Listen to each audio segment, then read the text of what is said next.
继续正大消息，来看立法院三读通过中央政府的总预算。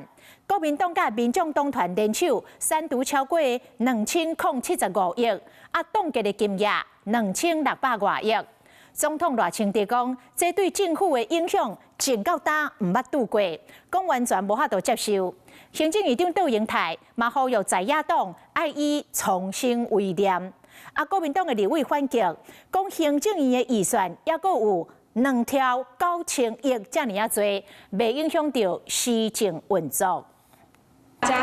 来到台东勉励国军，总统赖清德若伫随时讲到国防预算的问题，对总预算嘛真要死。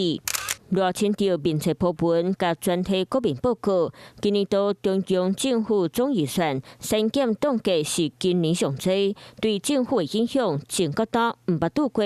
赖总统讲，莫讲政府，任何一个企业组织，若是方动身超过35%的预算，或者是资金，拢无法度正常运作，嘛完全无法度接受。复议吗？还会有其他救济方式吗？谢谢。院长，我们要采取努力，谢谢。对在野党继续的发声，因为114年度中央政府总预算案，伫咧南北两党联手大删减。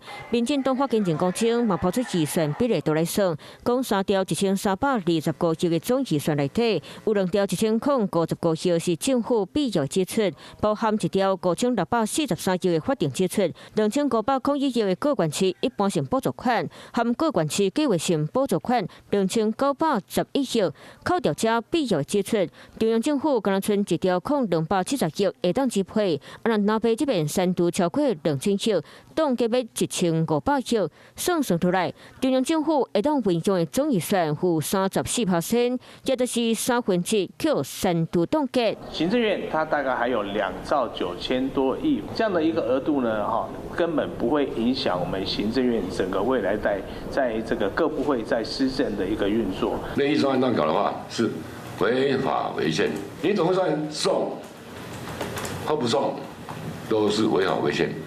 那到底要怎么样？那你就自己决定吧。后面等着看。总预算案赶共通过，调下共款继续攻红。你好，我是宋彦明。想掌握最及时的新闻资讯吗？赶紧订阅、按赞、开启小铃铛，锁定华视新闻 YouTube 频道。